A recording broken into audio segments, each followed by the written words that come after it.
Kashi live में आपका स्वागत है। आइए देखते हैं शहर की कुछ प्रमुख खबरें काशी लाइव के साथ। वाराणसी टूरिज्म गिल्ड एवं उत्तर प्रदेश पर्यटन के संयुक्त तत्वावधान में 4 दिवसीय फैम ट्रिप एवं रोड शो का हुआ शुभारंभ।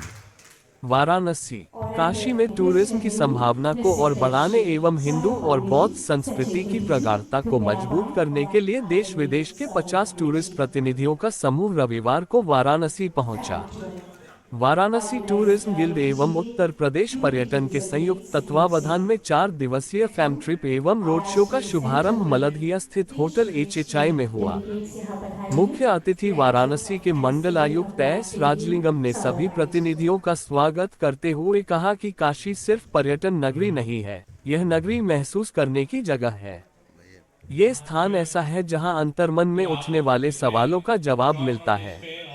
यह आज भी अपने परंपरा को जीवंत रखे हुए है। बावजूद इसके काशी आने वाले हर पर्यटक को हर बार कुछ नई ऊर्जा प्राप्त होती है। उन्होंने कहा कि काशी सिर्फ हिंदू धर्म के लिए आस्था की नगरी नहीं है, बौद्ध और जैन धर्म के भी बड़े तीर्थस्थल यहाँ मौजूद है, जिन्हें विश्व पटल पर पहचान दिलानी है। उन्होंने कहा कि विश्व बैंक की मदद से 90 करोड़ की धनराशि से सारनाथ का पूर्ण विकास किया गया है। TFC म्यूजियम जैसे अन्य स्थानों को भी पर्यटन के नक्शे में शामिल करना है। कार्यक्रम में उत्तर प्रदेश पर्यटन के संयुक्त निदेशक दिनेश कुमार ने उत्तर प्रदेश टूरिज्म का वीडियो प्रेजेंटेशन दिया। कार्यक्रम में इंडिया टूरिज्म के असिस्टेंट डायरेक्टर पावस प्रसून, उपेंद्र गुप्ता, सुभाष कपूर, सुशील सिंह ने भी पर्यटन की नई संभावनाओं पर विचार रखा। अतिथियों का स्वागत गिल्ड के अध्यक्ष सुभाष कपूर, सचिव सौरभ पांडेय, उपाध्यक्ष ब्रिजेश सिंह, कोषाध्यक्ष रंजीत श्रीवास्तव, संयुक्त सचिव जैलेंद्र राय ने किया।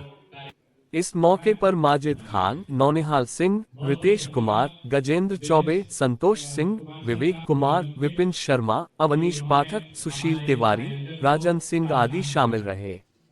कार्यशाला में हिंदू और बौद्ध टूरिज्म को जोड़ने की कवायद में बड़ी संख्या में टूर ऑपरेटर शामिल हुए।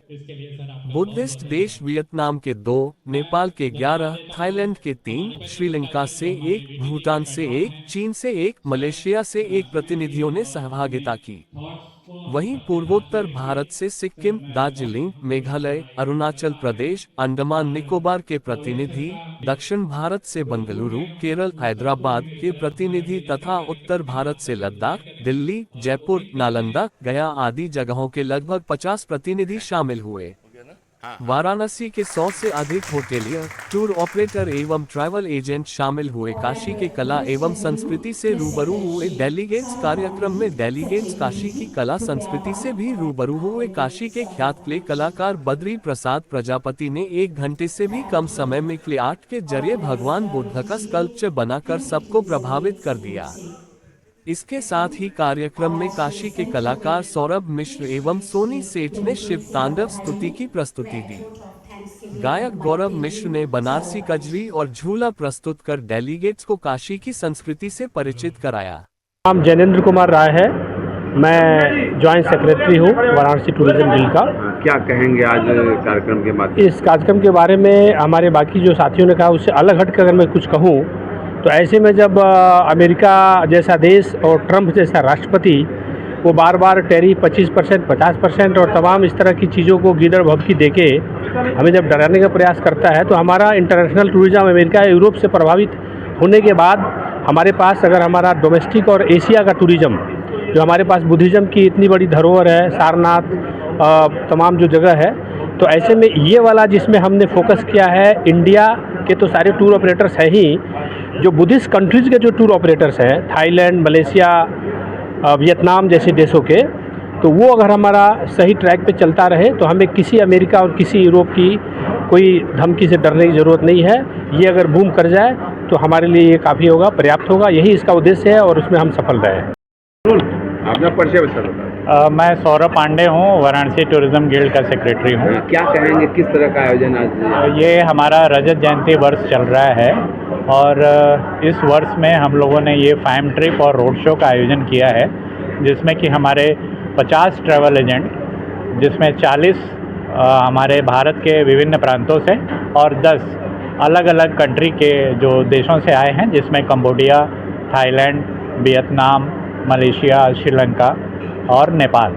तो यहाँ से 10 एजेंट आए हैं, बाकी के हमारे जो 40 जो और ट्रैवल एजेंट हैं वो अलग अलग, जिसमें साउथ इंडिया है, केरला है, तमिलनाडु है, गुजरात है, उसमें वेस्ट बंगाल है। तो कितना लाभ मिलेगा इस तरह का आयोजन करने? देखिए, इस तरीके का लाभ, क्योंकि अभी पर्यटन जो हमारा काशी और आसपास का है वो अचानक थोड़ा सा कुंभ के बाद थोड़ा सा स्लोअर डाउन में है। तो चूँकि इतनी बड़ी जनसंख्या आकर के गई है, तो हम लोगों का प्रयास है कि इसको जल्द से जल्द जितना जल्दी रिवाइव हो सके उसके लिए हम लोग प्रयास कर रहे हैं। और ट्रैवल एजेंट को फार्म ट्रिप इसलिए करा रहे हैं क्योंकि वो हमारे कल्चर और हमारे आसपास की चीज़ों से परिचित रहेंगे।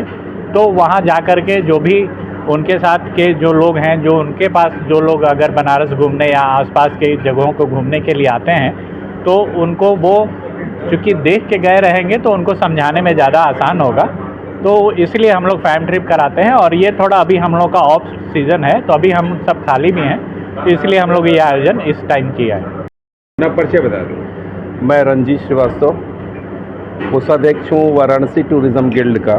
क्या कहेंगे, क्या आज वाराणसी टूरिज़्म गिल्ड के लिए एक अत्यंत ही महत्वपूर्ण दिन है, जब काशी के संग संग बुद्धिस्ट सर्किट को और प्रगाढ़ करने की हेतु हम लोगों ने एक फैम ट्रिप आयोजित किया है, जिसमें लगभग 40 टूर ऑपरेटर्स हमारे वेरियस स्टेट्स ऑफ इंडिया और लगभग 10 से 12 टूर ऑपरेटर बुद्धिस्ट कंट्री, जिसमें मलेशिया, थाईलैंड, नेपाल और वियतनाम से आए हुए हैं।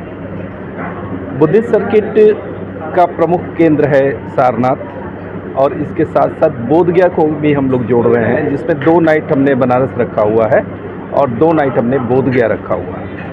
तो एक जो बुद्धिज़्म तो खैर पहले से ही समृद्ध है, उसको और अधिक समृद्धि प्रदान करने के लिए और अधिक संख्या में जो टूरिस्ट आते हैं उनको उनकी संख्या और बढ़ाने के लिए एक अथक परिश्रम के द्वारा इस प्रयास को किया जा रहा है।